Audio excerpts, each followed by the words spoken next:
Hello friends, कैसे हैं आप सब लोग। स्वागत है आप सभी लोगों का हमारी यूट्यूब चैनल। इसका नाम है वंसल, मैं हूं आकाश। आज आप लोगों के लिए जो हमारे टॉप 120 क्वेश्चन की जो सीरीज चल रही है, इसमें आप लोगों का जो तीसरा पार्ट है वो आज हमारा आने वाला है। अगर आप लोगों ने इससे पहले अगर हमारा पार्ट फर्स्ट और सेकंड नहीं देखा तो इस वीडियो के बाद आप उस वीडियो को आप जरूर देख लें, जिससे कि हमारे जो 120 क्वेश्चन के जो मोस्ट इंपोर्टेंट क्वेश्चन जो मैं आप लोगों को बता रहा हूँ, जो समझा रहा हूँ, ये आप लोगों को याद होना बहुत जरूरी है। बस आप लोगों को कुछ भी काम नहीं करना कि पेपर से पहले मेरे ये वाले जो पार्ट आप लोगों को दे रखे हैं, इन पार्ट को 3-3 बार देख लेना। उसके अलावा बायोलॉजी के short notes, chapter wise test और सैंपल पेपर, इन तीनों चीज़ों को और आप लोगों को करना है। अगर आपको कोई भी प्रॉब्लम होती है तो जीरो टू टॉपर आप देख सकते हैं, या स्टडी टिप्स जो मैंने बता रखे हैं उन्हें आप देख सकते हैं। आप लोगों को कोई भी प्रॉब्लम है तो वहां पर आपको मिल जाएगी। उसके साथ साथ मैंने आप लोगों के लिए एक 12th क्लास के लिए एक टॉपर बैच बनाया है, ठीक है ना। तो आप प्लेलिस्ट में जाकर देख सकते हैं, ठीक है ना। टॉपर क्लास 12th 2023 वाला जो मतलब कि एक प्लेलिस्ट बनाई है वो काफ़ी इंपॉर्टेंट है, वो सिर्फ और सिर्फ आप लोगों के लिए है। उसमें जो वीडियो है एक वीडियो आप लोगों के लिए बहुत ही महत्वपूर्ण है, जो 2023 में आप लोगों को टॉपर बना सकती है, ठीक है। तो आप लोगों को क्या काम करना है, ध्यान से जो मैं क्वेश्चंस आप लोगों को सॉल्व कराऊंगा, इन क्वेश्चंस को ध्यान से देखना, समझना, और 2 बार वीडियो देखने के बाद तीसरी बार इन क्वेश्चंस को आप याद करना। बस आपको इतना सा काम करना है, ठीक है। उसके साथ साथ में इस वीडियो को अपने तक सीमित मत रखो। मैं डेली वीडियो डाल रहा हूं, आप में से किसी भी व्यक्ति ने या किसी भी स्टूडेंट ने शेयर नहीं की। देखिए, हमें बनाने में बहुत ज्यादा समय लगता है, ठीक है ना। तो हमें मोटिवेशन कहां से मिलेगा? हमारा मोटिवेशन जब मिलेगा जब हम आप लोगों को कोई चीज सिखाएं, आप लोग उन चीजों को सीखें और जहां से ज्यादा तक लोगों तक पहुंचाएंगे, तब हम लोगों को मोटिवेशन मिलेगा। हम लोगों को भी लगेगा कि हम आपको सपोर्ट कर रहे हैं। तो आपका देखो कुछ भी नहीं चाहिए, सिर्फ और सिर्फ आप लोगों का हमें प्यार चाहिए, और प्यार आप लोग लाइक शेयर कमेंट करके आप लोग कर सकते हैं, ठीक है। तो बस इतना सा छोटा सा काम करना है आप लोगों को, बस, और कुछ भी नहीं। बाकी की जो मेहनत है वो हम आप लोगों के लिए करते हैं, वो करते रहेंगे। कुछ भी नहीं काम करना, आपको जो क्वेश्चंस मैं दे रहा हूं बस ये क्वेश्चंस आप याद करके चले जाना। आज की वीडियो और ज्यादा इंपॉर्टेंट है। ये हमारा आज का 3rd पार्ट है, 2 पार्ट्स ऑलरेडी मैं पहले बना चुका हूं। मिलते हैं। हेलो गाइस, कैसे हैं आप सब लोग। जैसा कि आप लोगों को पता होगा कि हमारा पार्ट फर्स्ट और पार्ट सेकंड 2 हमारे पार्ट आ चुके हैं, ठीक है। अब हमारे पास जो पार्ट है वो तीसरे नंबर का पार्ट है, ठीक है ये। और आज की वीडियो में हम काफ़ी इंपॉर्टेंट टॉपिक को डिस्कस करेंगे। तो हमारा ये तीसरा पार्ट है। तो आप लोगों को क्या काम करना है, पहला पार्ट और दूसरा पार्ट आप लोगों ने नहीं देखा तो उसे भी आप जाकर देख लेना। पहले इस वीडियो को देख लो, उसके बाद देख लेना, ठीक है। चलिए, बिना टाइम वेस्ट करते हुए चलते हैं। सबसे पहले हम अपने क्वेश्चंस की तरफ। जैसा कि आपको दिखाई दे रहा होगा, 14वां क्वेश्चन नंबर है, एक व्यक्ति का प्रतिरक्षी तंत्र संदमित है, मतलब प्रतिरक्षा तंत्र कमजोर है। एलिसा परीक्षण में उसमें एक रोगजनक की उपस्थिति का पता लगा, ठीक है। कौन सी रोग पता लगा? और यहाँ पर आप लोगों को दिखाई दे रहा होगा, ठीक है। ये देखिए, एनसीईआरटी एग्जाम्पलर, ऐसे क्वेश्चंस पर फोकस मैं बहुत ज़्यादा करता हूँ। तो ये है, उस रोग का नाम बताइए जिससे वह व्यक्ति संक्रमित है। तो उस रोग का नाम क्या है? एड्स है। एक्वायर्ड इम्यूनो डेफिशिएंसी सिंड्रोम बोलते हैं, एड्स बीमारी है। रोगजनक का पता लगाओ, तो रोगजनक वो होता है जिससे रोग हुआ है, तो HIV वायरस है। HIV वायरस जो होता है ह्यूमन डेफिशिएंसी वायरस है ये। और यहाँ पर आप लोगों को दिखाई देगा शरीर की कौन सी कोशिकाएं रोगजनक द्वारा प्रभावित होती हैं। तो हेल्पर टी लिम्फोसाइड, जिसको टी लिम्फोसाइड कोशिकाएं बोलते हैं, टी लिम्फोसाइड कोशिकाएं इसमें क्या होती हैं? प्रभावित हो जाती हैं, ठीक है। आई थिंक तुमको समझ में आ गया होगा कि एड्स बीमारी का नाम है, वायरस रोग कारक है या रोगजनक है, और शरीर में टी लिम्फोसाइड की संख्या जो होगी वो कम हो जाएगी। आइए आगे बढ़ते हैं। अगला प्रश्न, ये वाला भी काफ़ी इंपॉर्टेंट है। इसमें कह रहा है हमसे ओपिओइड पर संक्षिप्त टिप्पणी कीजिए। अच्छा प्रश्न है, पेपर में आने की इसकी पूरी संभावना है। तो हमारे पास देखो 2020 में ये पेपर में आया भी था, तो देखते हैं। यह नार्कोटिक दर्द निवारक ड्रग्स का एक वर्ग है। तो देखो साफ साफ क्या बोला है इसने, दर्द निवारक मतलब दर्द को कम करने वाला ये दवाई का एक वर्ग है, जिसमें अफीम, देखो यहाँ पर क्या नाम आ रहा है, अफीम, इससे बने पदार्थ जैसे मॉर्फिन, तो मॉर्फिन, पैथिडीन, हेरोइन को ब्राउन शुगर बोलते हैं, कोडीन आदि शामिल है। तो इसका मतलब क्या है, अफीम से ये सभी चीज़ें बनती हैं, ठीक है। यह दर्द निवारक है, दर्द को कम करने वाला ये पदार्थ है। फिर हमने देखा चिंता तनाव कम करके सामक प्रभाव दर्शाते हैं। देखो किसी को चिंता है या तनाव है तो उसमें इसको हम क्या कर सकते हैं, दवा के रूप में इसका इस्तेमाल डॉक्टर्स लोगों के द्वारा करवाया जा सकता है। लेकिन ये क्या दे रखा है, लतकारी है। लतकारी का मतलब इसका अगर आप ज़्यादा इस्तेमाल लंबे समय तक करते हैं तो ये आपको इसकी लत पड़ सकती है, ठीक है ना। फिर कोडीन का प्रयोग खांसी के उपचार में किया जाता है। तो किसी व्यक्ति को मान लो खांसी हो गई, तो खांसी को दूर करने के लिए, खांसी का इलाज करने के लिए कोडीन का इस्तेमाल किया जाता है। एक चीज़ ध्यान रखना कि बहुत से लोग जो ऐसे होते हैं जो कोरेक्स वगैरह सिरप या खांसी सिरप को पूरा पी जाते हैं, तो वो क्या काम करते हैं, नशीले सॉरी या ऐसे बोल सकते हो, नशा करने के लिए पीते हैं। खांसी वांसी तो गई भाड़ चूल्हे में वो क्या करते हैं, नशा करते हैं, ठीक है ना। तो ऐसा नहीं करना है। अफीम के पौधे, पेपेवर सोमनीफेरम। तो ये क्या है इसका, ये वनस्पति का नाम है, इससे प्राप्त किया जाता है। तो अफीम का वनस्पति का नाम क्या है, ऑब्जेक्ट में आ सकता है, तो बता सकते हैं पेपेवर सोमनीफेरम। आइए आगे बढ़ते हैं। अगला हमारा प्रश्न क्या है, सिंड्रोम पर संक्षिप्त टिप्पणी कीजिए। कितना मस्त प्रश्न है ये। यहाँ पर आप देख रहे होंगे 2022, ठीक है, कई मतलब कि 2 कोड़ों में पूछा जा चुका है। तो सिंड्रोम पर बताओ, सिंड्रोम क्या है, किसी एक सिंड्रोम का विवरण दीजिए। तो देखो तुमने बहुत सारे सिंड्रोम से सुने होंगे ना, Down syndrome, Klinefelter syndrome, Edward syndrome, Patau syndrome, है ना। तो ये सिंड्रोम है क्या चीज़, इसको हमें जानना है। और देखो ये यूनिक क्वेश्चन है, पहले ये सिंड्रोम पर टिप्पणी कीजिए ऐसा कभी नहीं पूछा गया, ये यूनिक क्वेश्चन है। इसी तरीके के यूनिक क्वेश्चन आपके पेपर में आएंगे, तो आपको कुछ क्या काम करना है, अलग सोच कर चलना, अलग क्वेश्चंस दिख कर जाने हैं, ठीक है ना। चलिए, किसी रोग के विशिष्ट लक्षणों का समुच्चय ही सिंड्रोम कहलाता है। तो हमें क्या काम करना है, कोई रोग था, उस रोगों का विशिष्ट लक्षणों का समुच्चय मतलब समूह, मतलब बहुत सारे क्या है लक्षण है उसमें, उसी को हम सिंड्रोम बोलेंगे। दूसरे शब्दों में अनेक लक्षणों का समूह जो एक साथ किसी असामान्य रोग या विकार का घोतक है, सिंड्रोम कहलाता है, ठीक है। विकार जो होता है, विकार रोग को बोलते हैं, मतलब अनेक लक्षण है, अनेक लक्षणों का एक समूह सा बन गया किसी बीमारी में, तो उसी को हम सिंड्रोम बोलेंगे। उदाहरण के लिए एड्स आप जानते ही हो, एक्वायर्ड इम्यूनो डेफिशिएंसी, इसका मतलब क्या है, सिंड्रोम। जैसे रोग के अनेक लक्षण होते हैं, इसलिए इसे एक्वायर्ड इम्यूनो डेफिशिएंसी सिंड्रोम कहा जाता है। इसी प्रकार अन्य सिंड्रोम जैसे Down syndrome, Klinefelter syndrome, Edward syndrome, ऐसा आप लोगों ने देखा ही होगा, है ना। आगे देखते हैं, इसी में महामारी कोविड-19 भी सिंड्रोम बन गई है, काफ़ी इंपॉर्टेंट है। अभी देखो 2019 से आप लोगों ने देखा ही होगा, 2019-20 में बहुत बड़ी महामारी के रूप में कोविड-19 आई थी, ठीक है ना, जिससे कि मतलब कि पढ़ाई पूरी की पूरी डिस्टर्ब हो गई थी बहुत से बच्चों की। तो आगे देखते हैं, डाउन सिंड्रोम के प्रमुख लक्षण क्या है, हथेली पर गहरी लकीरें, खुला मुँह, मंदबुद्धिता का मतलब समझ रहे हो, कौन कौन समझ रहा है कमेंट सेक्शन में बताओ। मयंक बताओ मंदबुद्धिता क्या है, उत्कर्ष आप भी जवाब दीजिए, चारू, वंशिका कमेंट सेक्शन में बताओ। पलकों के किनारे झुके हुआ गोल सिर होते हैं, पलकों के किनारे झुके हुए हैं और गोल क्या है, सिर हैं। एड्स के लक्षण में देखो, वजन में कमी, वजन में किसी की कमी तो नहीं हो रही, बता दो हमें, अजय कमेंट सेक्शन में बताओ, किसी को दिक्कत हो रही हो तो। बुखार, बहुत से लोगों तक बुखार आ जाता है, हाँ जी। प्रतिरोधकता की कमी से कवक व टीबी जैसे संक्रमण और उनके रोग के लक्षण आ जाते हैं, मतलब प्रतिरक्षा तंत्र जो होता है वो काफ़ी ज़्यादा कमज़ोर हो जाता है, होता नहीं होता, बहुत से लोग जल्दी बीमार पड़ जाते हैं। क्यों पड़ जाते हैं, क्योंकि उनके शरीर में क्या होता है, प्रतिरोधक क्षमता की कमी हो जाती है, ठीक है ना। जैसे गुन्नू है, बीमार पड़ी हुई है, ठीक है, प्रतिरोधक क्षमता में क्या है, कमी है। तो प्रतिरोधक क्षमता में कमी जो है, यही हमें प्रतिरोधक क्षमता में जो कमी है इसको सुधार करो, जिससे कि आप बीमार ना पड़ो, बोर्ड एग्जाम आ गए आप लोगों के। देखो अगला प्रश्न क्या है, स्टेम कोशिका के बारे में आप क्या जानते हैं, चिकित्सीय उपचार में इनकी भूमिका क्या है। स्टेम कोशिका का कार्य लिखिए, स्टेम कोशिका पर टिप्पणी कीजिए। मोस्ट इंपोर्टेंट है। आज भी जैसे कि हर बार मैं तुम्हें क्या कर देता हूँ, होमवर्क देता हूँ, आज भी मैं तुम्हें कुछ क्वेश्चंस का होमवर्क दूंगा जो आप लोगों को खुद से करने होंगे, ठीक है ना। एक तो आपको यही वाला करना है, स्टेम कोशिकाएं। स्टेम कोशिकाएं ऐसी अविभेदित कोशिकाएं हैं जो किसी भी प्रकार की कोशिका में बदल सकती हैं। मोस्ट इंपोर्टेंट है ये वाला जो पॉइंट है, ये ऐसी कोशिकाएं होती हैं किसी में बदल जाती हैं, और इन्हीं कोशिकाओं के माध्यम से हम क्या काम करते हैं, विभिन्न प्रकार के रोगों को हम ठीक भी कर लेते हैं, है ना। चलो रिवाइज करो इस प्रश्न को, ध्यान से रिवाइज करना। यतीश आप ढंग से रिवाइज नहीं करते, आप अच्छे से रिवाइज करो, अच्छे से पढ़ो इसे, और इसका स्क्रीनशॉट ले लेना या फिर इसे लिख लेना, ठीक है। ल्यूकीमिया दिखाई दे रहा होगा, है ना, ल्यूकीमिया जैसी बीमारियों को हम ल्यूकीमिया जैसी बीमारी को हम इससे ठीक कर लेते हैं, स्टेम कोशिका से। चलो आइए आगे, अगला प्रश्न, कुछ प्रकार के एल्कोहलिक पेयों के निर्माण में आसवन क्यों किया जाता है। कितना बढ़िया प्रश्न है, बहुत ही अच्छा प्रश्न है।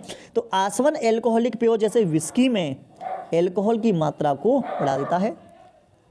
क्या काम किया, एल्कोहल की मात्रा को बढ़ा दिया, ठीक है।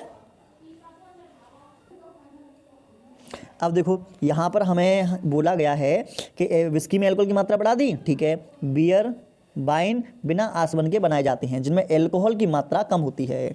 तो देखो जैसा कि आप लोगों को पता ही होगा, जिशान बताओ, बताया नहीं पता, कि एल्कोहल की मात्रा जिसमें ज़्यादा होगी उसको नशा ज़्यादा होगा, और जिसमें एल्कोहल की मात्रा कम होगी उसमें क्या होगा, क्या होगा, नशा कम होगा भाई, और क्या होगा, ठीक है। तो इस तरीके से बता सकते हैं, ठीक है ना। तो आप समझ चुके होंगे कि आसवन विधि हम क्यों करते हैं, एल्कोहल की मात्रा को बढ़ाने के लिए, ठीक है। बहुत अच्छा प्रश्न है, पेपर में आ सकता है ये। अगला ये देखो, ये मैंने क्लास में याद करवाया था तुम लोगों से, शायद आप लोगों को पता होगा, क्लास में पढ़वाया था कि स्टेटिन बनाने वाले सूक्ष्म जीव का नाम बताओ। कौन सा था सूक्ष्म जीव? Monascus purpureus. याद है मैंने आप लोगों को क्लास में लिखवाया था, कई बार 2-3 बार लिखवाया था, फिर मैंने चेक करवाया था कि मोनास्कस परप्यूरियस ये अजीब सा नाम है। 2-3 बार जब इसको लिखोगे, लिख लिख के देखोगे, 2-4 बार मोनास्कस परप्यूरियस बोलोगे, तब जाकर आप लोगों को ये दिमाग में बसेगा। एक बार आपने पढ़ लिया, एक बार में कोई चीज़ याद नहीं हो सकती। बात समझ नहीं दुर्गेश? समझ आ गया आपके? ठीक है। अगला है स्टेटिन बनाती है, तो इससे स्टेटिन ने कहा स्टेटिन कोलेस्ट्रॉल के निर्माण के लिए उत्तरदायी एंजाइम स्पर्धा संदमक कर देता है, मतलब इसकी एंजाइम को क्या कर देगा? संदमन कर देगा, जिससे कि क्या काम होगा? कोलेस्ट्रॉल जो शरीर में बढ़ रहा है उसको ये कम करने का काम करता है। तो 2 चीज़ ध्यान रखना, मोनास्कस परप्यूरियस और कोलेस्ट्रॉल को कम करना, ठीक है ना। आइए आगे प्रश्न देखते हैं। स्विस पनीर में बड़े बड़े छिद्र क्यों होते हैं? स्विस पनीर तो तुम जानते ही हो ना, है ना। तो स्विस पनीर में प्रयुक्त जीवाणु कौन सा है? जीवाणु प्रोपियोनिबैक्टीरियम शारमेनाई। अब देखो इतना बड़ा बैक्टीरिया का नाम है, एक बार में याद थोड़ी ना हो जाएगा, कम से कम 2-3 बार आपको बोलना पड़ेगा। 2-3 बार बोलो, प्रोपियोनिबैक्टीरियम शारमेनाई, प्रोपियोनिबैक्टीरियम शारमेनाई, प्रोपियोनिबैक्टीरियम शारमेनाई, प्रोपियोनिबैक्टीरियम शारमेनाई, ऐसे 3-4 बार बोलना है, फिर बिना देखे लिखना है, फिर लिखकर आपको चेक करना है कि जो तुमने लिखा है वो सही लिखा है या नहीं लिखा, ऐसे चेक करना है, तब जाके ये चीज़ें आपके दिमाग में बसेंगी, ठीक है ना।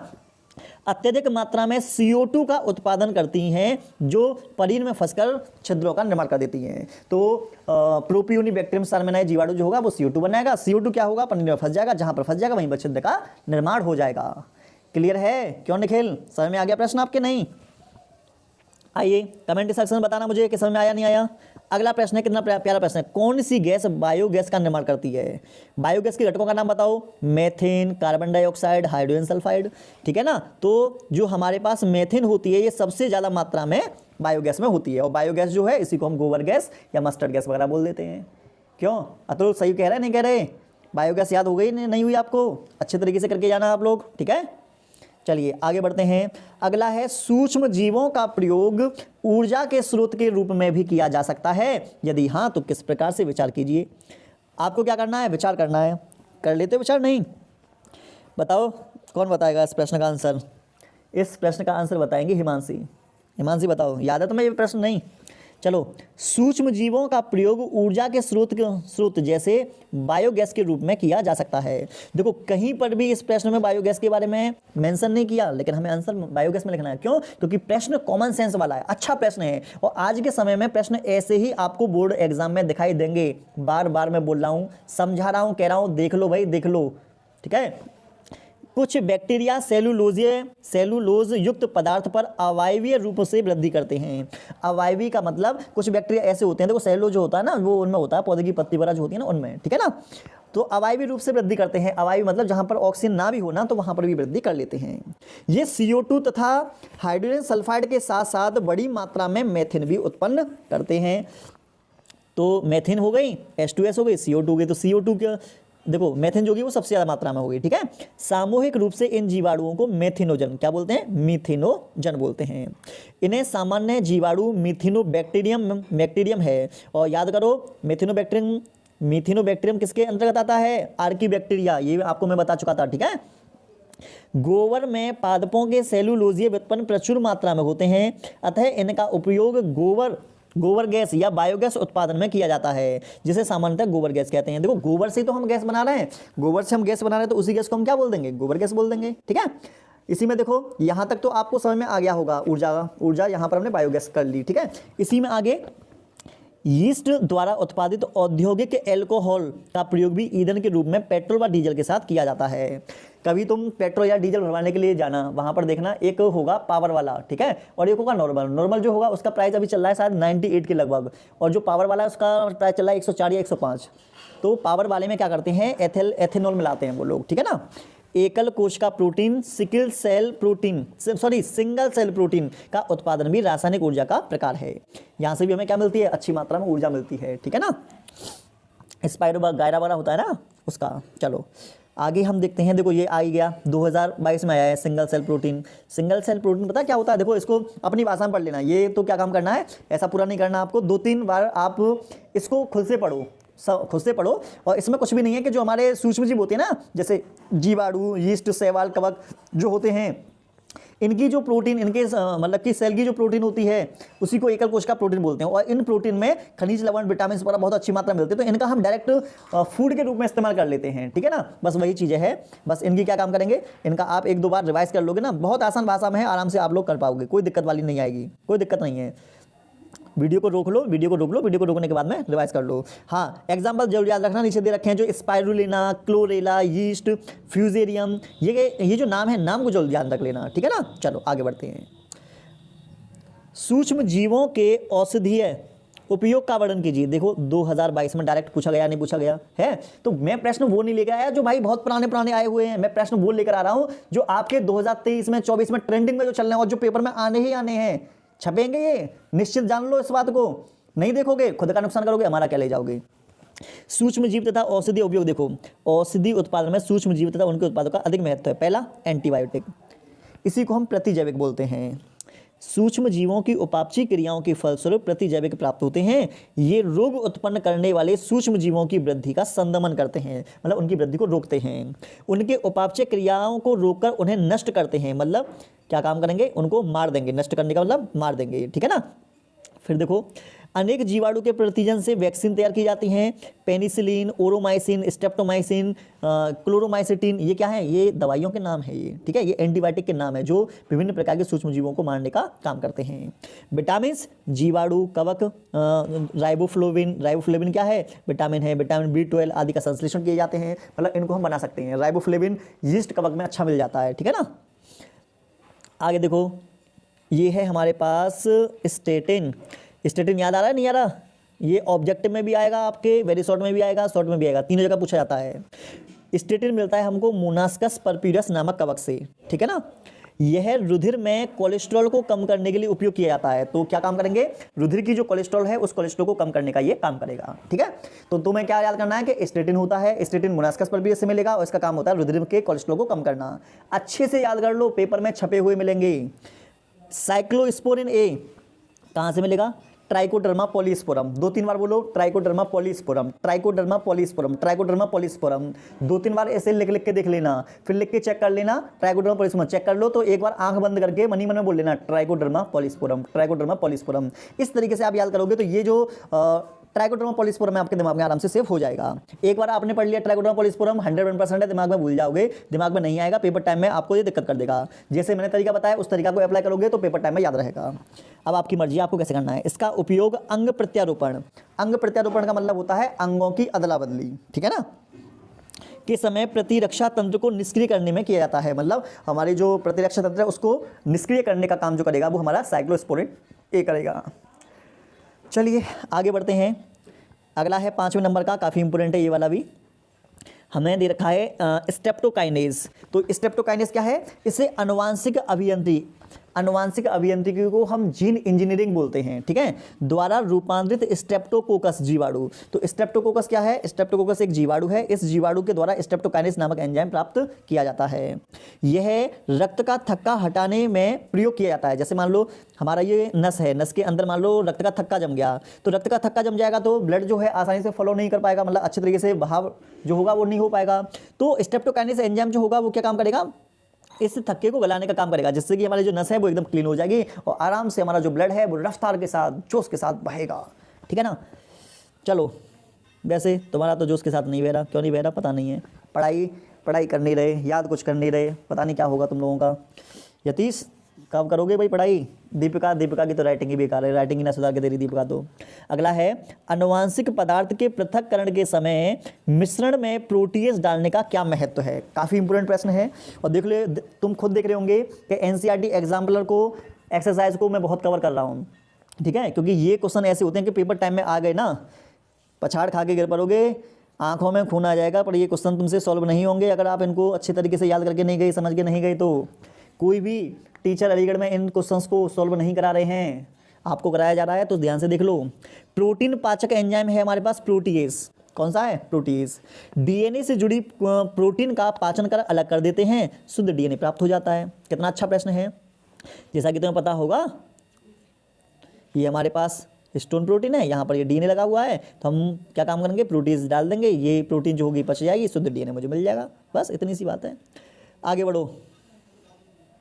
अगला है पॉलीमरेज चेन रिएक्शन, इसी को हम पीसीआर बोलते हैं, जो डीएनए का संवर्धन करता है। कैरी मुलिस ने दिया था ये, ठीक है ना। आप लोगों को क्या काम करना है, अगर आप लोगों ने रोग वाला तुम्हें क्या काम करना है, इस वीडियो के बाद रोग वाला वो देखना, बायोलॉजी शॉर्ट नोट्स में आना, इसकी पूरी कंप्लीट वीडियो देखना। फिर बायोटेक्नोलॉजी की पूरी वीडियो देखना, ठीक है। बायोटेक्नोलॉजी पूरी वीडियो देखोगे, पेपर में 10 नंबर की आती है, 10 नंबर तो तुम्हें मिल जाएंगे आराम से, बहुत प्यार से मिल जाएंगे, ठीक है। तो आपको इस वीडियो के बाद इस वीडियो को भी आप जरूर देख लेना। उसमें जो क्वेश्चन दे रखे हैं, अच्छी बात तो ये क्वेश्चन भी दे रखे हैं, आंसर भी दे रखे हैं, और क्या चालोगे, बच्चे की जान लोगे क्या। सब कुछ तो आप लोगों को प्रोवाइड करा दिया, फिर भी तुम पे याद ना होता कुछ भी, पता ना क्या करोगे। देखो विकृतीकरण पद संपन्न नहीं किया गया, इसमें पीसीआर प्रक्रिया पर क्या प्रभाव पड़ेगा। चलो पीसीआर प्रक्रिया पर क्या प्रभाव पड़ेगा। देखो पीसीआर की प्रक्रिया तुम्हें करानी है तो तुम्हें क्या काम करना पड़ेगा, डीएनए का विकृतीकरण तो तुम्हें करना पड़ेगा। जब डीएनए का विकृतीकरण होगा तब नए रज्जुक बनेंगे और नया डीएनए बनेगा। अगर तुम विकृतीकरण नहीं करोगे तो पीसीआर संपन्न नहीं हो पाएगा, ध्यान रखना। नए डीएनए का निर्माण डीएनए के सांचे पर ही पूरकता के नियम के अनुसार होता है, ठीक है जी। विकृतीकरण के अभाव में, अभाव का मतलब विकृतीकरण नहीं हुआ में डीएनए के सांचे या रज्जुक उपलब्ध नहीं होंगे, मतलब सांचे नहीं बन पाएंगे। डीएनए का विकृतीकरण नहीं करोगे, सांचे नहीं बनेंगे, सांचे नहीं बनेंगे तो पीसीआर संपन्न नहीं होगा, मतलब पीसीआर का निर्माण नहीं होगा। अगला प्रश्न देखो छपा हुआ मिला है, डीएनए पुनर्योगज संयोजन में प्रयुक्त होने वाला सबसे महत्वपूर्ण एंजाइम कौन सा है। तो एक तो ये आया, डीएनए के रासायनिक चाकू क्या हैं, एक ये आया। उस एंजाइम का नाम लिखिए जो जीवाणु भोजी के डीएनए को काटता है, बात समझ नहीं। तो इन तीनों के आंसर का नाम होगा प्रतिबंधन एंडोन्यूक्लियस एंजाइम। क्या आएगा, प्रतिबंधन एंडोन्यूक्लियस एंजाइम। और प्रतिबंधन एंडोन्यूक्लियस एंजाइम को ही रेस्ट्रिक्शन एंजाइम बोलते हैं, जिसे डीएनए का रासायनिक चाकू बोलो, चाहे कैंची बोलो, चाहे डीएनए की आणविक कैंची बोलो, यही होता है।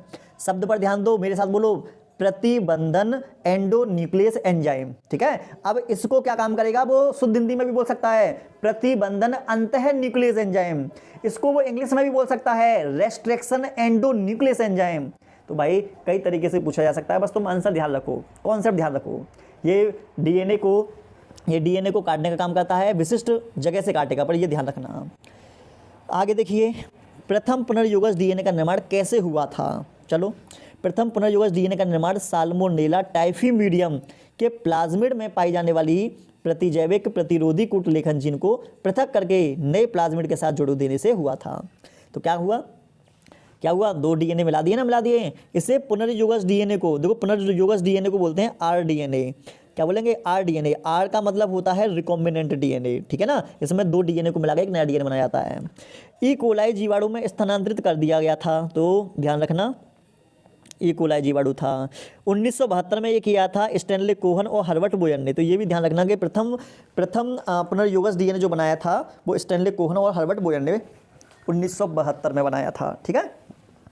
चलिए, साथ के साथ मैं जो तुमसे कह रहा हूँ क्वेश्चन के आंसर याद करना बहुत ज़रूरी है, ठीक है। आइए आगे बढ़ते हैं। अगला है, क्या सुकेंद्रकी कोशिकाओं में प्रतिबंधन एंडोन्यूक्लियस मिलते हैं। अपने उत्तर की पुष्टि कीजिए। देखो आपको भी दिखाई दे रहा होगा, 2019 में आया है बोर्ड एग्जाम में, है ना। तो सुकेंद्रकी कोशिकाओं में प्रतिबंधन एंडोन्यूक्लियस नहीं मिलते। तो अपने दिमाग में डाल लो, सुकेंद्रकी कोशिकाएं जो होती है ना, इसको यूकेरियोटिक कोशिकाएं बोलते हैं। तो यूकेरियोटिक कोशिका के अंदर प्रतिबंधन एंडोन्यूक्लियस एंजाइम नहीं मिलेगा, दिमाग में डाल लो इसे, ठीक है। ये कुछ जीवाणुओं में आक्रमणकारी जीवाणु भोजियों के डीएनए से अपनी रक्षा करने हेतु उपस्थित रहते हैं। तो इसने कहा ना जीवाणुओं में, तो जीवाणु जो होती है वो प्रोकैरियोटिक कोशिका होती है, ठीक है ना। असीम केंद्रीय कोशिका बोल सकते हैं हम, ठीक है। तो ये जीवाणु के डीएनए को काटकर उनकी वृद्धि को रोक देते हैं। तो समझ में आ गया, नहीं आ गया आप लोगों के, ये अभी पीछे देखा था प्रतिबंधन एंडोन्यूक्लियस में, ठीक है। तो जीवाणु भोजी के डीएनए को काटकर उनकी वृद्धि को क्या करेगा, रोक देगा। यह एंजाइम डीएनए को काटता है। तो मैंने अभी पहले बताया था कि प्रतिबंधन एंडोन्यूक्लियस एंजाइम का काम होता है डीएनए के विशिष्ट क्षारक क्रम को काटना। इसी को डीएनए की चाकू या कैंची भी बोलते हैं, याद करो भैया। ये सुकेंद्रकी कोशिकाओं में डीएनए मिथाइलेट होता है जो रेस्ट्रिक्शन एंजाइम से अपनी रक्षा कर सकता है। तो ध्यान रखना क्या होगा, सुकेंद्रकी कोशिकाओं में डीएनए मिथाइलेट होता है, ठीक है। आइए, बहुत अच्छा प्रश्न है, पेपर में आने की इसकी पूरी संभावना है। तो इसे आप एक बार फिर से रिवाइज करके जाना, अच्छे से समझ के जाना, 2-3 बार पढ़ लो। एक प्रश्न को कम से कम 2 से लेकर 5 बार पढ़ना है आप लोगों को, तब आपको ये क्वेश्चन अच्छे तरीके से याद होंगे। और मैं पहले बोल चुका हूं कि मेरी वीडियो को 2 से लेकर 3 बार देखो, एक बार नहीं देखना, पेपर जब जाओ ना, पेपर देने के लिए जाओ, तो पेपर देने के जाने से पहले इन वीडियो को जरूर देख के चले आना। हकीकत बता रहा हूँ, हर एक प्रश्न आपको बोर्ड एग्जाम में सॉल्व करना है, अच्छी तरीके से समझना है, तो ये वीडियो तो आपके लिए मस्ट है जो मैं बताता रहता हूँ। ठीक है, आगे देखो, अगला प्रश्न है अनुप्रवाह संसाधन पर टिप्पणी कीजिए। डाउन स्ट्रीम प्रोसेसिंग, ठीक है, एनसीईआरटी एक्सरसाइज का है, अभी पेपर में नहीं आया है लेकिन छपा हुआ मिल सकता है आपको। जैव संश्लेषण अवस्था में पूर्ण होने के बाद परिष्कर तैयार किए गए होने या विपणन के लिए भेजे जाने से पहले कई प्रक्रमों से गुजरना होता है। इनमें पृथक्करण व शोधन सम्मिलित है। इन्हें सामूहिक रूप से अनुप्रवाह संसाधन कहते हैं। मेरी भाषा में सुनो कि आपने बायोटेक्नोलॉजी द्वारा मान लो कोई पदार्थ बना लिया, तो डायरेक्ट उस पदार्थ को मार्केट में नहीं भेजोगे तुम, पहले उसका तुम्हें पृथक्करण कराना पड़ेगा, शोधन कराना पड़ेगा, और इन दोनों चीज़ों को कंबाइंड रूप से आप अनुप्रवाह संसाधन डाउन स्ट्रीम प्रोसेसिंग कह देते हैं। ठीक है, उत्पाद को उचित परिरक्षक के साथ संरूपित करते हैं, मतलब हम देखते हैं कि जो तुमने पदार्थ बनाया ठीक ठाक बनाया नहीं बनाया। औषधि के मामले में, मतलब दवा के मामले में संरूपण को चिकित्सीय परीक्षण से गुजारते हैं, मतलब डॉक्टर्स के द्वारा जो मेडिसिन की जानकारी रखते हैं उनको चेक करेंगे कि जो आपने कोई भी दवा बनाई है वो ठीक बनाई है या नहीं बनाई। ठीक है, प्रत्येक उत्पादन के लिए सुनिश्चित गुणवत्ता नियंत्रण परीक्षण की आवश्यकता होती है। यह प्रत्येक उत्पाद के लिए भिन्न भिन्न होता है, तो अलग अलग उत्पादों के लिए उसकी गुणवत्ता अलग अलग हो सकती है। तो कहने का सेंस बस यही है कि जो भी चीज़ तुम बनाओ अच्छी तरीके से बनाना। जैसे आपकी इंटर हो जाए तो कुछ भी चीज़ तुम्हें बनानी भी हो आगे चलकर भविष्य में, तो बढ़िया बनाना जिससे मानव का भला हो सके, उल्टी सीधी कोई चीज़ मत बना बैठे आना। चलो आगे बढ़ते हैं।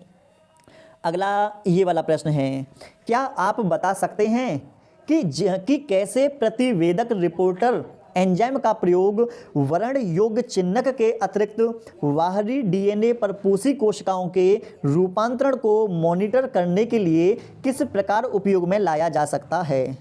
भाई एक बात बताएं, पेपर में अगर ये प्रश्न आ गया तो मैं बता रहा हूँ कम से कम बताऊँ 90% बच्चे इस प्रश्न को छोड़ देंगे। क्यों छोड़ देंगे? ये एक शब्द में बोलूँ तो तुम्हें ये पल्ला ही ना पड़ेगा, तुम्हारे ही पल्ले ना पड़ेगा कहना क्या चाह रहा है। यकीन ना है तो तुम दोबारा पढ़ के देख लो और मुझे इसका मतलब बता दो कि क्या पूछना चाह रहा है, क्या कहना चाह रहा है। और इस तरीके के पेपर में जब क्वेश्चंस फंस जाते हैं ना, तो यकीन मानो कि क्वेश्चन हो नहीं पाता बच्चे से, खुद से नहीं हो पाएगा।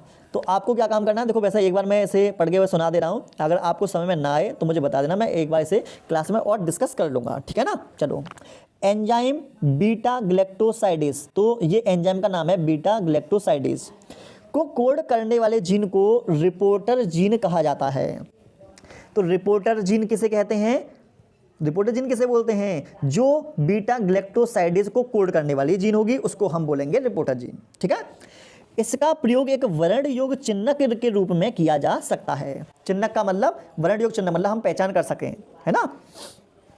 यह इस बात का संकेत दे सकती है कि कोशिका ने वांछित जीन ग्रहण कर ली है या नहीं। इसका मतलब कि हमने क्या काम किया, किसी जीन को कोशिका के अंदर डाला तो हमें ये पता चल सके कि हाँ भाई कोशिका ने उस जीन को ग्रहण किया है या नहीं किया, जो हमने जीन डाला है वो ठीक से काम कर रहा है नहीं कर रहा। इसका अर्थ है कि इन जीनों द्वारा पुनर्युगन कोशिका की पहचान की जा सकती है। मतलब बिल्कुल सही बात है, इन जीनों के द्वारा हम क्या कर सकते हैं कि हमारे पास कोई पुनर्युगज कोशिका है, उस कोशिका की पहचान कर लेंगे, पता लगाया जा सकता। सही बात है। ठीक है, अगला है चिन्हक जीन किसी रंग पैदा करने वाले पदार्थ की उपस्थिति में रंग पैदा करती है।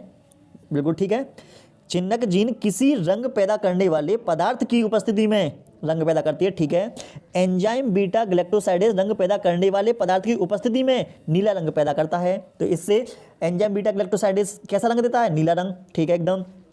अगर नीला रंग बनता है तो इसका अर्थ है कि जीन अपने वास्तविक रूप में उपस्थित है।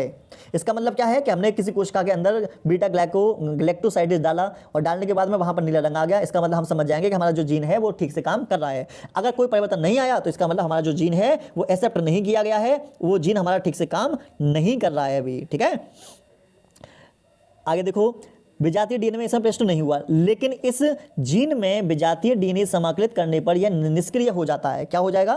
लेकिन इस जीन में विजातीय डीएनए समाकलित कर देने पर यह निष्क्रिय हो जाएगा। बिल्कुल सही बात है।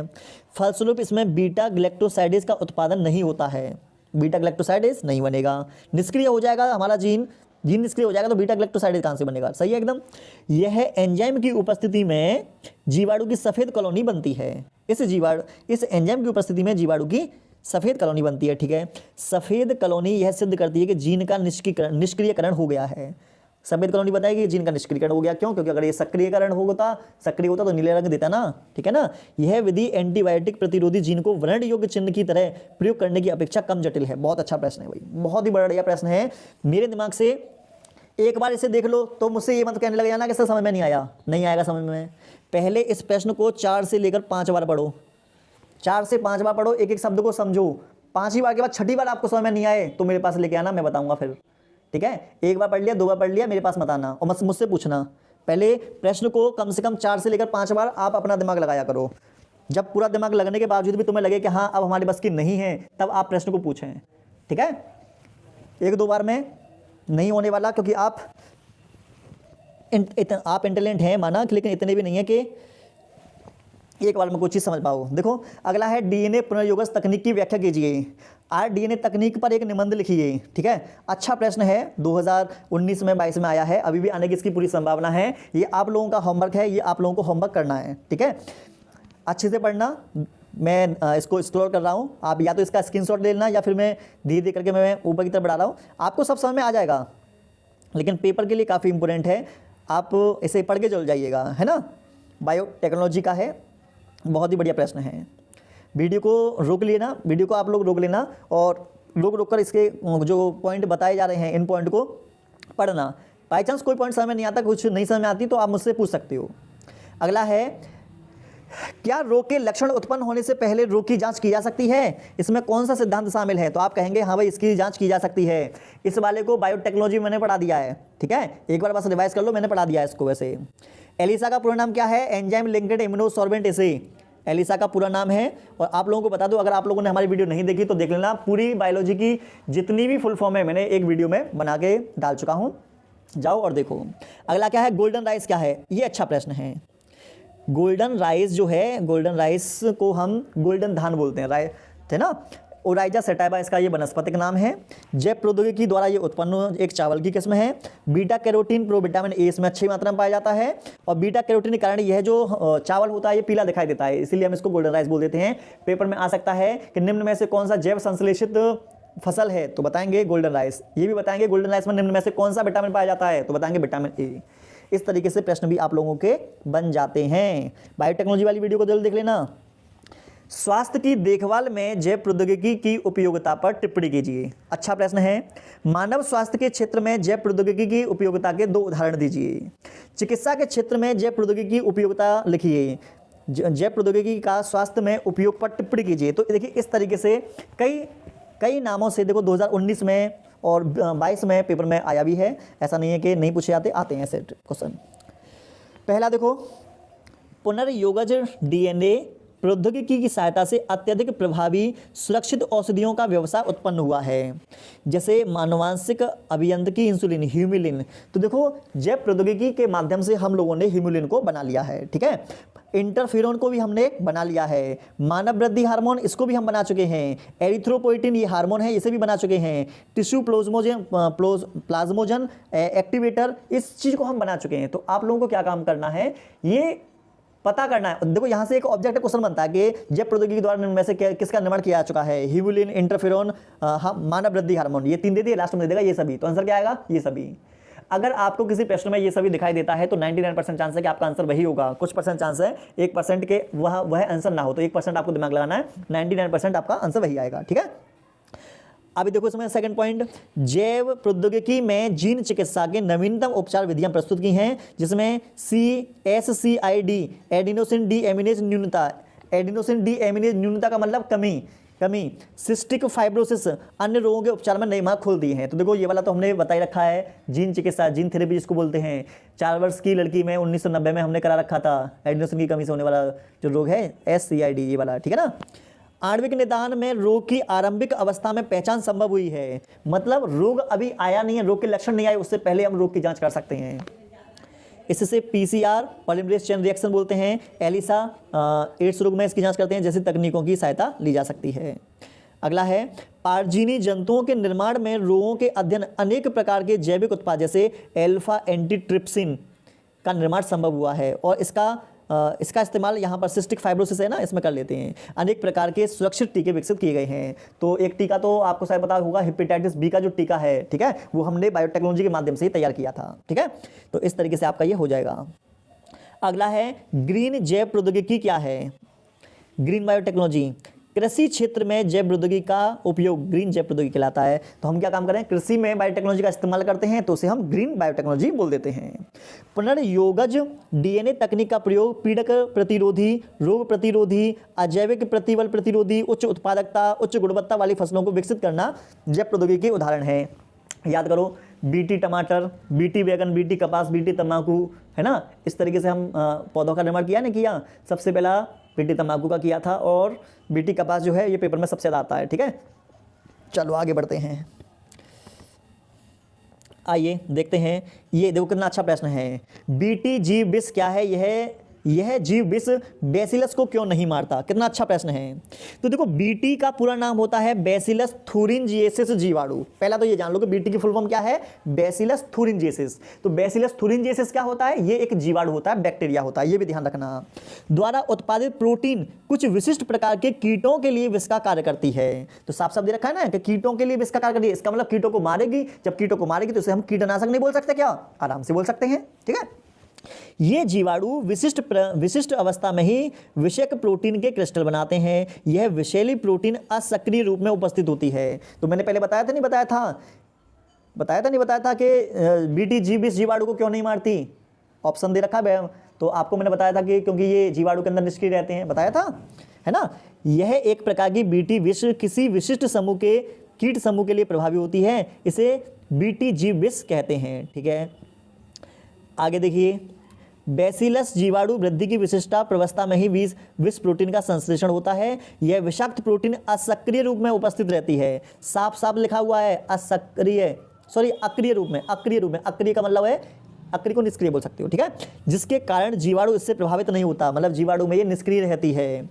इसका संश्लेषण क्राइजीन द्वारा होता है। मतलब इस जीन को कौन बनाएगा? इस प्रोटीन को बनाने वाले जो जीन होते हैं उसको बोलेंगे क्राइजीन। कीट द्वारा बीटी विषाक्त जीव प्रोटीन का भक्षण करने के पश्चात कीट की आहार नाल में क्षारीय पीएच के कारण यह सक्रिय हो जाती है। तो जैसे मान लो हमने इस बीटी जिनको किसी पौधे में डाल दिया, उस पौधे को किसी कीट ने खाया, तो ये जीव विष जो होगा उसके आहार नाल में जाकर आहार नाल में मिल जाएगा पीएच माध्यम, कैसा मिलेगा? क्षारीय मिल जाएगा। वहां पर जाकर ये जीन सक्रिय हो जाएगा। सक्रिय होने के बाद बीटी जीव विष की अक्रिय अवस्था अवगुलित हो जाती है, लेकिन क्षारीय अवस्था में यह घुलनशील जीव विष आहार नाल की मध्य आंत्र कोशिकाओं को नष्ट कर देता है, जिससे कीट मर जाता है। मध्य आंत्र का मतलब जो हमारी छोटी आंत है ना, छोटी आंतों को क्या काम करेगा? अंदर से छेद कर देता है, जिससे कि छोटी आंत फट जाती है, बेकार हो जाती है, कीट बेचारा मर जाता है। तो बीटी जीव विष का काम हम कीटनाशक प्रोटीन के रूप में या कीटनाशक की तरह हम कर सकते हैं, ठीक है ना। बीटी का पूरा नाम क्या, ध्यान रखना। अच्छा प्रश्न था, बहुत बढ़िया प्रश्न था, मैं आ गया। राज वाला बताओ, आपको अच्छा लगा नहीं लगा प्रश्न ये वाला? बताओ चालू। मुझे तो वो काफ़ी अच्छा प्रश्न लगा था ये, क्यों तुल? ठीक है ना। चलो आगे बढ़ते हैं। मरुद्भिद पौधों में कांटे किसका रूपांतरण है? अनेक मरुद्भिद पौधों में नागफनी कांटों में पत्तियों का रूपांतरण है। तो नागफनी पौधे देखे होंगे, कैक्टस जो होते हैं, और में जो पत्तियां होती हैं वो पत्तियां किसका रूपांतरण है? पत्तियां जो होती हैं वो कांटे में बदल जाती हैं, ठीक है। उस पौधे का नाम बताओ जिसमें ऋणात्मक गुरुत्वानुवर्ती श्वसन मूलें होती हैं। तो बताएंगे राइजोफोरा। कौन सा? राइजोफोरा। याद कर लेना, इंपोर्टेंट है। मैंग्रोव पौधों में पित्रस्थ अंकुरण एक विशिष्ट अनुकूलन है, स्पष्ट कीजिए। कितना अच्छा प्रश्न है, काफ़ी अच्छा प्रश्न है ये। देखते हैं। मैंग्रोव पौधे समुद्र के किनारे दलदल में उगते हैं। तो ये आपको बताना है कि मैंग्रोव पौधे कहाँ उगेंगे? समुद्र के किनारे दलदल में उगेंगे, ठीक है ना। इनको लवणोद्भिद भी बोलते हैं, ये भी ध्यान रखना। इन पौधों में बीजों का अंकुरण मात्र पौधे पर फल के अंदर ही हो जाता है। मतलब पौधा जो था पौधे के ऊपर ही क्या होगा? फल के अंदर बीज जो होंगे वो अंकुरित कर देंगे। अंकुरित बीज से निकलने वाले बीज पत्राधर वृद्धि करके मोटा भारी मूसल जैसी रचना बनाती है। इसकी सहायता से नवोद्भिद पादप डांट की तरह गिरकर दलदल में स्थापित हो जाते हैं। मतलब कि जो नया पौधा होगा वो नीचे गिर जाएगा, और जब गिर जाएगा तो एक नया पौधा वहाँ से तैयार हो जाएगा, ठीक है ना। इसी में जो है सोनेरेसिया, एक एग्जाम्पल आता है सोनेरेसिया, उसे ध्यान से याद कर लेना, ठीक है ना। काफ़ी इंपॉर्टेंट है। और मैंग्रोव पौधे जो हैं वो ज़्यादातर हमारे पश्चिम बंगाल में मिल जाते हैं, ये भी ध्यान रखना। आगे है जरायुजी अंकुरण, यह किन पौधों में मिलता है? तो अभी मैंने बताया था लवणोद्भिद पादप राइजोफोरा, जो तो मैंने बता दिया, रिवाइज कर लेना। अगला है छायोद्भिद को उदाहरण देते हुए लिखिए। छायोद्भिद का मतलब बस समझ जाओ कि ऐसे पौधे जिनको छाया में आसानी से हम क्या करा सकते हैं, वृद्धि करा सकते हैं, जिनको ज़्यादा सूर्य की प्रकाश की आवश्यकता नहीं होती, उन्हीं को हम क्या बोल देते हैं, छायोद्भिद पौधे। ठीक है ना। जैसे आपने देखा होगा मनी प्लांट घर में लगा लेते हैं, नहीं, आराम से ग्रो करता है, आराम से मनी प्लांट से खूब पैसे आते हैं, खूब लटकते हैं, खूब अमीर हो जाते हो, है ना। ऐसा होता है क्या, मनी प्लांट लगाने से घर में खूब पैसा आ जाता, सुना तो यही है। इसको क्या करेंगे, रिवाइज कर लेना, काफ़ी अच्छा प्रश्न है छायोद्भिद, देखो 2022 में आया हुआ भी है। ठीक है। और ब्रायोफाइट भी होते हैं, इसी में आएंगे वो भी। अगला देखते हैं, बख्शी तथा भक्ष को परिभाषित कीजिए तथा शाकाहारियों का संक्षेप में वर्णन कीजिए। ये भी बहुत अच्छा प्रश्न है, कुछ भी काम नहीं करना, देखो ये बस रिवाइज कर लेना, ये तो सिर्फ रिवाइज वाले क्वेश्चन है, इसमें कुछ है नहीं है। एक जीव दूसरे जीव का शिकार करेगा, बस इतनी सी बात है इसमें। देखो तुम्हें यकीन ना हो रहा, देख लो, जीवों के पारस्परिक संबंध परभक्षिता में वह जीव जो दूसरे जीव को मारकर खाता है उसे क्या बोलेंगे, शिकारी। क्या बोलेंगे, शिकारी। जीव भक्षी प्रीडेटर बोलते हैं, तथा खाया जाने वाला जीव शिकार या भक्ष्य कहलाता है। जो खाता है वो शिकारी, जो खाया जाएगा वो शिकार, बस इतनी सी बात है। इसमें एक को फायदा होता है, दूसरे को नुकसान होगा, है ना। चलो रिवाइज कर लेना, काफ़ी अच्छा प्रश्न है, आपको आराम से समझ में आ जाएगा। अगर आप लोगों को समझ में ना आए तो देखो पहले 2-3 बार से पढ़ लो, ना समझ में आए तो मैं बैठा हूँ, आप मुझे कमेंट सेक्शन में बता देना कि सर हमारे समझ में नहीं आया, हमने 4-5 बार पढ़ लिया, हमारे समझ में नहीं आया, फिर मैं बताऊँगा आपको। ठीक है, क्लास में फिर से डिस्कस कर लेंगे। अगला है कीस्टोन प्रजाति, देखो ये अच्छी प्रजाति है, इसे हम देख लेते हैं। देखो यह वह प्रभावी प्रजाति जो पर्यावरण में परिवर्तन के लिए उत्तरदायी होती है, कीस्टोन प्रजाति कहलाती है। तो वह प्रभावी प्रजाति जो क्या करती है, पर्यावरण में परिवर्तन के लिए उत्तरदायी है, उसी प्रजाति को हम क्या बोलेंगे, कीस्टोन प्रजाति बोल देंगे। तो कीस्टोन प्रजाति जो है पारितंत्र में ऊर्जा के प्रभाव करेगी, खाद्य श्रृंखला, खनिजों के चक्रण को प्रभावित करने का ये काम करती है। ठीक है, ये प्रजातियां अपनी परस्पर क्रियाओं में समुदाय की संरचना और जैविक घटकों को परिवर्तित कर देती हैं और वातावरण में स्थिरता लाने का ये काम करती हैं। नीचे कुछ दे रखे हैं एग्जाम्पल, एक एग्जाम्पल मैं बता दे रहा हूँ और बाकी के एग्जाम्पल आप रिवाइज कर लेना। फाइकस प्रजाति किसी जंगल में शाकाहारी को पूरे वर्ष भर जीवन यापन के लिए खाद्य पदार्थ उपलब्ध कराती है, मतलब भोजन उपलब्ध कराएगी, क्योंकि शाकाहारी जो होते हैं वो इस पर निर्भर रहते हैं, है ना। चलो आगे देखो, मृदा परिच्छेदिका पर टिप्पणी कीजिए। अच्छा है, बस इसका केवल रिवाइज कर लेना है आपको। ठीक है, बहुत ज़्यादा इंपॉर्टेंट नहीं है, बस ये इस प्रश्न की औकात बस इतनी है कि बस आप इसको क्या करेंगे, रिवाइज करेंगे, इससे ज़्यादा नहीं है, ये रिवाइज लायक है बस। अगला है ये वाला जलोद्भिद। जलोद्भिद को क्या बोलते हैं हम, देखो जलोद्भिद को बोलते हैं हाइड्रोफाइट। क्या बोलेंगे, हाइड्रोफाइट। पादप जलीय वातावरण के प्रति अनुकूल पाए जाते हैं, मतलब ऐसे पौधे जो जल में मिलते हैं वो हाइड्रोफाइट कहलाते हैं। जल निगमन, प्लावी पौधे, जल स्थलीय पौधे, 3 पार्ट में डिवाइड किया गया है। पहला देख लेते हैं, जल निगमन वाला देखते हैं। पौधे का समस्त शरीर जल में डूबा होगा, यूट्रिकुलेरिया, हाइड्रिला, वेलिसनेरिया। ध्यान रखना पेपर में ये भी आ सकता है कि जल परागण करने वाले पौधों का नाम बताओ, तो बता देना हाइड्रिला, वेलिसनेरिया, दोनों ये पेपर में आए हैं 2022 में। ठीक है, अगला है प्लावी। प्लावी का मतलब होता है तैरने वाले पौधे, जल की सतह पर तैरते हैं, ये मुक्त प्लावी या स्थिर प्लावी होते हैं, जैसे लेमना हो गया, बॉल्फिया, पिस्टिया आदि मुक्त प्लावी हैं, निम्फिया, जूफिया, ट्रापा आदि स्थिर प्लावी हैं। तो एक एक दो नाम याद कर लेना, बहुत ज़्यादा टेंशन कर लेते हो। जलीय स्थलीय, पौधों की जड़ें तथा तने का कुछ भाग जल निगमन होता है, शेष भाग वायवीय होगा। ये पौधे कीचड़ में भी उग जाते हैं। ठीक है, जैसे टाइफा, रेनन, कोलस, बस हो गया।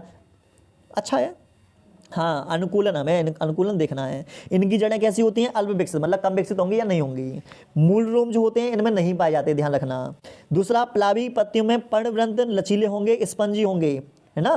पौधे के विभिन्न भागों में स्पंजी मृदुतक होगा। स्पंजी मृदुतक के कारण ये क्या काम करते हैं, जल की ऊपरी सतह पर तैरने का काम करते हैं। सक्षम, समझ में आया क्वेश्चन, नहीं? स्पंज का मतलब समझ गए होंगे तुम। ठीक है, जैसे तकिया होता है ना स्पंजी, उसी टाइप से।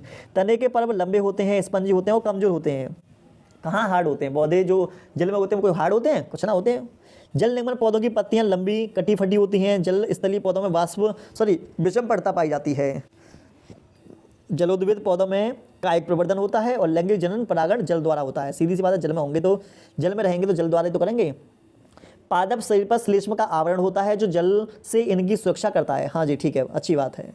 आगे देखो, अनुकूलन किसे कहते हैं, स्पष्ट कीजिए कि लवण मृदोद्भिद पौधे में अपने वातावरण को अनुकूल, मतलब समझ गए होंगे क्या कहना चाह रहा हूँ। 2022 में आया हुआ है, 23 में भी आने से चुकेगा नहीं ये। जीवों के आकारकीय, संरचनात्मक, कार्यकीय, व्यवहारात्मक लक्षण जो उन्हें किसी पर्यावरण विशेष में सफलतापूर्वक रहने, प्रजनन करने में सक्षम बनाते हैं, उसी को अनुकूलन कहलाते हैं।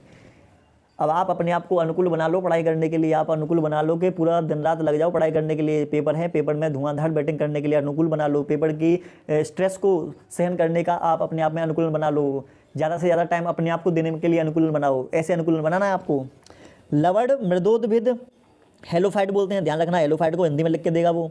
लवणों की अत्यधिक सांद्रता वाले पर्यावरण के पादप हैं, मतलब अधिक लवण वाली वातावरण में ये रह लेते हैं। इनकी प्रमुख चुनौतियां लवणों की अधिक सांद्रता है, ठीक है, शुष्कता से बचाव, जड़ों की ऑक्सीजन की अनुपलब्धता, दलदली जमीन, लहरों के कारण बीज के अंकुरण स्थापित होने में मुश्किलें। मतलब समझ पा रहे होंगे तुम कितनी मुश्किलों का सामना करना पड़ रहा है इन पौधों को, बेचारे पौधे हमारे। लवण मृदोद्भिद पौधे जैसे मैंग्रोव पौधे, राइजोफोरा, एग्जाम्पल में ऊपर देख रखा था ये वाला, याद होगा तुम्हें।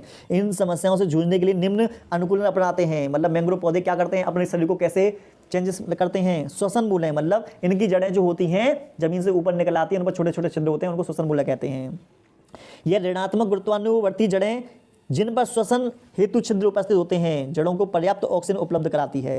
राइजोफोरा का गुण है ये श्वसन वाला। जलायुजी अंकुरण, बीज का अंकुरण दलदल में स्थापित होना सुनिश्चित करता है, अच्छा है। सिल्ट रूट पौधे में स्थिर रहकर लहरों से बचाती है। पादप की जड़ें कोशिकाएं, पादप जड़ की कोशिकाएं लवण सहन करने के लिए सक्षम होती हैं। अरे भाई और कितनी चीज़ें सहन करेंगी ये। आइए आगे बढ़ते हैं। अगला हमारा पॉइंट है, अगला हमारा प्रश्न है, चिपको आंदोलन शुरू किया गया था उत्तराखंड के गढ़वाल में, ठीक है। जीवों के अस्तित्व का सबसे बड़ा खतरा किसके कारण है, वनों के कटाव के कारण, क्योंकि वन बहुत ज़्यादा कटते जा रहे हैं। अगला है दूधवा राष्ट्रीय उद्यान कहाँ पर है, उत्तर प्रदेश के लखीमपुर खीरी में। हमने बोला ऊ से बनेंगे उत्तर प्रदेश, ठीक है। ऐसे आपको कुछ भी काम नहीं करना, मैंने इसकी जीव समष्टि की वीडियो बना रखी है, उस जीव समष्टि की वीडियो देख लेना, 14 नंबर की पूछी जाएगी, और उसमें सब कॉन्सेप्ट सिखा रखे हैं, ट्रिक बता रखी है कि राष्ट्रीय उद्यान को कैसे आपको याद करना है। दुर्लभ तथा संकटग्रस्त पौधों के जर्म प्लाज्म को संरक्षित करने की सबसे उपयुक्त प्रक्रिया है क्रायो प्रिजर्वेशन। -196 डिग्री सेल्सियस तापमान की आवश्यकता होती है, ध्यान रखना। भारत का प्रथम राष्ट्रीय उद्यान है तो बोलेंगे कार्बेट राष्ट्रीय उद्यान भारत का प्रथम राष्ट्रीय उद्यान है, और ये उत्तराखंड में है, ठीक है। हेली राष्ट्रीय उद्यान इसका पुराना नाम है। काजीरंगा राष्ट्रीय उद्यान कहाँ पर है, ये आप लोगों को बताना है। कान्हा राष्ट्रीय उद्यान कहाँ पर है, तो आपको बताना है मध्य प्रदेश। कान्हा की दीवानी कौन थी, मीर से बनेंगे मध्य प्रदेश। दूधवा ऊ से उत्तर प्रदेश, ठीक है। कार्बेट राष्ट्रीय उद्यान कहाँ पर है, तो जो मैं तुम्हें बात बता रहा हूँ इसे काउए मत बताना, का से कार्बेट, ऊ से उत्तराखंड, ठीक है। काजीरंगा राष्ट्रीय उद्यान कहाँ पर है आपको बताना है, ठीक है। मैं आपको ऑप्शन भी दे रहा हूँ, चलो मैं तुम्हें ऑप्शन भी दे रहा हूँ। काजीरंगा राष्ट्रीय उद्यान के लिए 2 ऑप्शन दे रहा हूँ, एक तो दे रहा हूँ मैं सिक्किम, क्या दे रहा हूँ मैं, एक दे रहा हूँ सिक्किम और एक दे रहा हूँ मैं असम। बताओ इन दोनों में से बताओ, कमेंट सेक्शन में बताना इन दोनों में से क्या आंसर आएगा, चलो बताओ मुझे। अगला है प्राकृतिक वास स्थान में जीवों का संरक्षण कहलाता है। प्राकृतिक वास स्थान है ना, तो जब जीवों को उनके प्राकृतिक वास स्थान में हम इनका संरक्षण करते हैं तो उसे बोलते हैं स्वस्थाने, और जब इनको प्राकृतिक स्थानों से हटाकर अगर हम दूसरी जगह पर इनको संरक्षित करते हैं तो उसे बोलते हैं बहिस्थाने, ध्यान रखना, ठीक है। निम्न में से कौन सा भारत का राष्ट्रीय पशु है, बता देंगे, बाघ है। ये भी ना बताया गया तो भाई साहब सच्ची बता रहा हूँ, तुम देश के प्राणी हो, मुझे लगेगा नहीं आप भारत के हैं, क्योंकि भारत का राष्ट्रीय पक्षी पशु ये सब चीज़ें तुम्हें ना पता तो फिर क्या फ़ायदा। अगला है निम्न में से कौन सा भारत का जैव विविधता तप्त स्थल नहीं है। कितना मस्त प्रश्न है, इतने यहाँ से लेकर यहाँ तक पूरा पॉजिटिव, और यहाँ पर लाकर कर दी बेड़ा गर्क कर दिया इसने। इंडो बर्मा, पूर्वी हिमालय, पश्चिमी घाट ये सही है, नहीं में ये आएगा मेडागास्कर एवं हिंद महासागर, ये नहीं है, ठीक है। एशियाई शेरों के लिए एकमात्र एकमात्र प्राकृतिक वास गिर राष्ट्रीय उद्यान है। गा से गिर, गा से गुजरात, तो शेर भारतीय बब्बर शेर या भारतीय एशियाई शेर कहाँ पर मिलते हैं, तो बताएंगे गिर राष्ट्रीय उद्यान में। गिर राष्ट्रीय उद्यान कहाँ पर है, तो बताएंगे गुजरात के अंदर है ये। आगे बढ़ते हैं। भारत में विशाल पारिस्थितिक विभिन्नताओं का क्या कारण है, कितना अच्छा है। देखो हमारे भारत के अंदर जलवायुगत है, स्थलाकृतियाँ हैं, विभिन्नताएं इसे पारिस्थितिक विभिन्नताओं से समृद्ध करती हैं। क्यों, यहाँ के हिमालय में शीतोष्ण पायतंत्र, हिमालय में ठंड पड़ रही है, दक्षिण में उष्णकटिबंधीय वर्षावन मिल जाएंगे, मध्य में आपको विशाल मैदान मिल जाएंगे, पश्चिम में मरुस्थल मिल जाएगा। तो देख रहे हो कितनी पारिस्थितिक विभिन्नता है हमारे देश में। यहाँ अनेक नदियाँ हैं, जैसे हमारी एक गंगा मैया है, जय हो गंगा मैया की। अगला है मैंग्रोव पौधे, आप लोगों को पता है पश्चिम बंगाल में मैंग्रोव पौधे बोलते हैं। राइजोफोरा भी आपने पहले देखा था। आर्द्र क्षेत्र है, बड़ी तटीय रेखा है, तटीय रेखा गुजरात में खूब लंबी है। तो इस तरीके से हमारे भारत में विशाल पारिस्थितिक विभिन्नता पाई जाती हैं। 2-4 बार इसे पढ़ो, मन लगा के 2-4 बार पढ़ो, हो जाएगा याद, समझ में आ जाएगा आपके। अगला है सह विलुप्तता क्या है, इसका एक उदाहरण लिखिए। देखो सह विलुप्तता का मतलब समझ लो। सह विलुप्तता का मतलब ये है कि देखो जब मैं क्लास में आता था तो तुम भी क्लास में आते थे, मैंने क्लास में आना बंद कर दिया, तुमने भी बंद कर दिया, मतलब मेरे ऊपर आप हैं, मेरे ऊपर क्या है आप। मैं आऊँगा तो तुम आओगे, मैं नहीं आऊँगा तो तुम भी नहीं आओगे, मतलब मेरे विलुप्त होने से तुम लोग कोचिंग में से विलुप्त हो जाते हो, है ना। चलो सह विलुप्तता, जब कोई जाति विलुप्त होती है तब उस पर आश्रित दूसरे जंतु व पादप प्रजातियां भी विलुप्त होने लगती हैं। जैसे एक परपोषी मत्स्य प्रजाति विलुप्त होती है तब उसके विशिष्ट परजीवियों का भविष्य भी खतरे में पड़ जाता है। सह विकसित परागणकारी सहोपकारिता पादप के विलोपन से परागणकारी कीट का विलोपन भी निश्चित है। अच्छा प्रश्न है, मुझे तो बहुत अच्छा लगता है ये वाला प्रश्न। अगला है क्या यह सही है कि उष्णकटिबंधीय क्षेत्रों में अधिक सौर ऊर्जा उपलब्ध होती है। तो कहेंगे 100% सही बात है भाई, इससे ज़्यादा सही बात क्या हो सकती है। बिल्कुल सही बात है, बहुत बढ़िया बहुत बढ़िया। जी हाँ, आप क्या बोलोगे, जी हाँ यह कथन सही है। क्या बोलेंगे, जी हाँ यह कथन सही है। पृथ्वी गोल है, हाँ जी हमें का पहले पता ही गोल है, आज पता चली है। अपनी अक्षीय अक्ष पर कितनी है, 23 डिग्री पर झुकी हुई है। सूर्य की किरणें भूमध्य रेखा पर सीधी पड़ती हैं, बिल्कुल नाक की सीध पर सीधी पड़ेंगी, जैसे नाक की सीध होती है ना वैसे सीध पड़ेगी। जबकि ध्रुवों पर यह बड़े क्षेत्र में फैल जाती है। भूमध्य रेखा दिन व रात की अवधि समान होती है, जबकि ध्रुवों की ओर जाने पर दिन छोटा होता है। अतः उष्णकटिबंधीय क्षेत्रों में सौर ऊर्जा अधिक होती है। जब उष्णकटिबंधीय क्षेत्रों में सौर ऊर्जा जितनी ज़्यादा मिलेगी तो उसकी उत्पादकता भी उतनी बढ़ जाती है। और यहाँ पर घने जंगल भी मिलते हैं, विशाल अमेजन के जंगल है ना, वो इसीलिए यहाँ घने जंगल मिलते हैं। उष्णकटिबंधीय क्षेत्रों में सबसे अधिक स्तर की जाति विविधता समृद्ध क्यों मिलती है, इसकी 3 परिकल्पनाएं दीजिए। हमारी जीव और समष्टि वाली जो वीडियो है उसमें देख लेना, वहां पर मैंने ये समझाया हुआ है अच्छे तरीके से, ठीक है। अगला है टाइगर प्रोजेक्ट। देखो टाइगर है, टाइगर जिंदा है हमारा। चलो, भारतवर्ष में बाघों की संख्या में तीव्र गति से कमी होने के कारण 1973 में भारत वन्य प्राणी संरक्षण बोर्ड की संस्तुति पर भारत सरकार द्वारा टाइगर परियोजना शुरू की गई। टिक कर लीजिए 1972 के नीचे, ठीक है। अगला है इस परियोजना के अंतर्गत 17 राज्यों में 28 टाइगर रिजर्व बनाए गए, ठीक है, जिसके फलस्वरूप बाघों की संख्या जो 1972 में 268 थी, 2018 में 3000 हो गई और बाघ को राष्ट्रीय प्राणी घोषित कर दिया गया, ठीक है। तो टाइगर प्रोजेक्ट कुछ भी नहीं है, टाइगर को बचाने के लिए चलाया गया एक प्रोजेक्ट था जिसमें टाइगरों की हमें क्या करनी है, संख्या को बढ़ाना है, ठीक है। आगे है प्राणी विहार। क्या है प्राणी विहार को हम क्या बोलते हैं, क्या बोल देते हैं, देखो ब्रैकेट में लिखा हुआ है सेंक्चुरीज, ठीक है, इसे बोल देते हैं प्राणी। भारत के 2 प्राणी विहारों के नाम। अभ्यारण्य से क्या समझते हैं, तो अभ्यारण्य प्राणी विहार को ही बोलते हैं, ठीक है। चलो, और देख रहे होंगे तुम 2017, 18 और 22 तीनों में पूछा जा चुका है, ये तीनों में क्या है पूछा जा चुका है, कुछ भी नहीं काम करना। प्राणी विहार वही है जहाँ पर प्राणियों को क्या काम करते हैं, हम प्राणियों को हम सुरक्षित रखते हैं, वन्य जीवों को। देखो वन्य जीवों को संरक्षण प्रदान करने के लिए अभ्यारण्य बनाए जाते हैं, मतलब वन में रहने वाले जो जीव हैं उनका हमें क्या करना है, संरक्षण करना है, उन्हीं को हम क्या बोलेंगे, अभ्यारण्य। इन क्षेत्रों में स्थानीय निवासियों को वृक्षों की सीमित कटाई जंगली उत्पादों को इकट्ठा करने इत्यादि की छूट होती है। आप क्या कर सकते हो, कटाई और जंगली उत्पादों को सिर्फ इकट्ठा कर सकते हो, ठीक है। वन्य जीवों का शिकार प्रतिबंधित है, मतलब आप किसी भी ना हिरण को मारेंगे, ठीक है, मतलब किसी भी चीज़ का शिकार नहीं करेंगे, इतना समझ लो बस। शिकार किया तो बस समझ लो, बहुत गुस्सा आ जाएगी मुझे। यहाँ केवल वन्य जीवों का संरक्षण किया जाता है, मतलब वन में रहने वाले जीवों को आप रखेंगे। वर्तमान समय में हमारे देश में 515 अभ्यारण्य मौजूद हैं। कितने हैं, 515। जी के तैयार कर लो, जी के में पूछा जाएगा, ठीक है। इसकी स्थापना और नियंत्रण राज्य सरकार के अधीन है, बनाएंगे भी राज्य सरकार और नियंत्रण भी करेंगी। पहला है ओखला अभ्यारण्य, गाजियाबाद में है, गौतम बुद्ध नगर में है। सूर्य सरोवर अभ्यारण्य है, कहाँ पर है, आगरा में। 2 नाम पूछे थे, दोनों नाम मैंने तुम्हें बता दिए, ध्यान से चुपके से आराम से प्यार से इन्हें याद कर लो।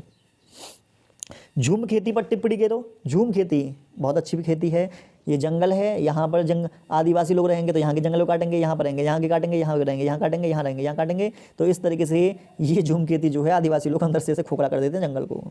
जंगल में रहने वाली आदिवासी जनजातियाँ एक जगह से दूसरी जगह पर स्थानांतरित होती रहती हैं, मतलब इनका कोई एक निश्चित जगह नहीं होता रहने का, एक जगह से दूसरी जगह पर जाती रहती हैं।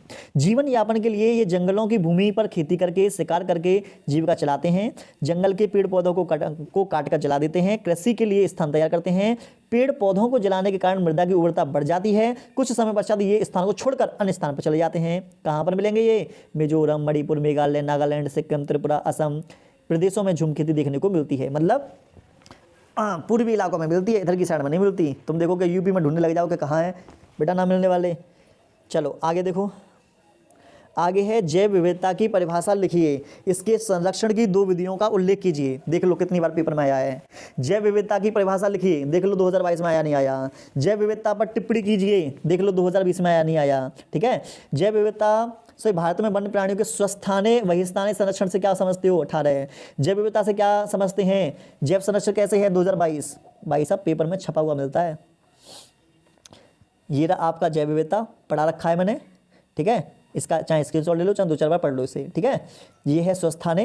क्या है स्वस्थाने? स्वस्थाने में क्या है? इस विधि में संकटग्रस्त जातियों को उनके प्राकृतिक स्थानों में ही रखा जाता है। हाँ, जो इनका प्राकृतिक स्थान होगा वहीं पर इनको सुरक्षित रख देंगे। ऐसे क्षेत्रों को सुरक्षित क्षेत्र 1950 घोषित किया गया है। राष्ट्रीय उद्यान आते हैं इसमें, अभ्यारण्य आते हैं, वन्य जंतु विहार इसके अंतर्गत आते हैं। ठीक है ना।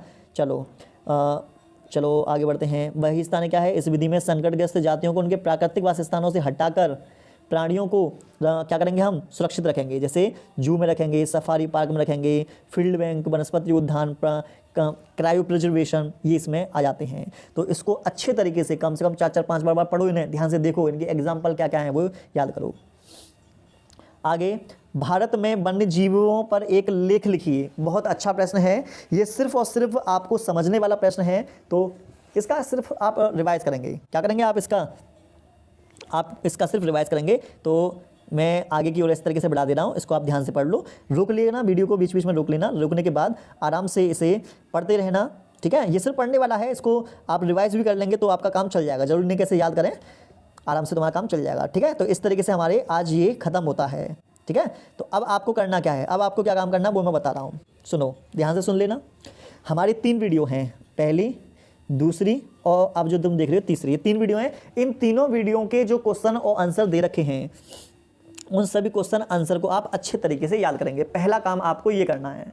ठीक है, आपको अरस्तु की कसम है, बायोलॉजी कसम है, जो मैंने बातें बताई हैं इसमें, जो क्वेश्चन मैंने बताए हैं, क्वेश्चन को याद करके जरूर जाना, पढ़ के जरूर जाना। मैंने तुमको बोल दिया 2 से लेकर 3 बार वीडियो देखनी है, मतलब ये 2 से 3 बार वीडियो जरूर देखनी है। और पेपर से पहले आप लोगों को ये तीनों वीडियो अच्छे तरीके से एक बार फिर देखनी है। अभी देखनी है, पेपर से पहले से आपको फिर देखनी है। ठीक है, एक काम तो ये। फिर आपको क्या काम करना है? बायोलॉजी में शॉर्ट नोट्स दे रखे हैं आप लोगों को, शॉर्ट नोट्स में वीडियो दे रखी हैं, चैप्टर वाइज हैं, याद कर लो ना बैठकर। ठीक है, चैप्टर वाइज फिर मैंने टेस्ट दे रखे हैं, टेस्ट देने की कोशिश करो, टेस्ट देने की खुद से कोशिश करो। जो क्वेश्चन ना आए मेरी वीडियो में देख लो, वीडियो मिल जाएगा। वीडियो में नहीं मिलता है तो मॉडल में से तुरंत याद कर लो, नोट्स में से कर लो। सैंपल पेपर मैंने आप लोगों को 10 दे रखे हैं। डेली एक सैंपल पेपर लगाओ, डेली एक सैंपल पेपर लगाना है। जो क्वेश्चंस देखो, very short question, object question, सब कुछ मैं बता चुका हूं। पहले वीडियो को देख लो, उसके बाद में जो क्वेश्चन दे रखे हैं वहां पर उनके आप क्या काम करोगे? खुद से सॉल्व करने की कोशिश करो। इस तरीके से करना है। अगले नंबर का काम क्या है? मैंने आप लोगों के लिए टॉपर बैच हमारा क्लास 12th, कौन सा? क्लास 12th की मैंने एक प्लेलिस्ट आप लोगों के लिए बना दी है, तो उस प्लेलिस्ट को आप और देख लेना। ठीक है ना। इतना काम आपको पेपर से पहले करना है। ठीक है ना। इतना काम करने के बाद में आपको क्या काम करना है? कूल माइंड से, एकदम कूल माइंड से आप पेपर देने के लिए जाना, नो टेंशन फ्री होकर, कोई दिक्कत वाली बात नहीं। अगर आपको किसी भी क्वेश्चन से प्रॉब्लम आती है तो आप हमें कमेंट सेक्शन में बता सकते हो। कोई भी चीज़ की वीडियो बनवानी है या किसी चीज़ का आपके मन में कोई डाउट चल रहा है, कमेंट में बताओ, आपके लिए वीडियो मिलेगी।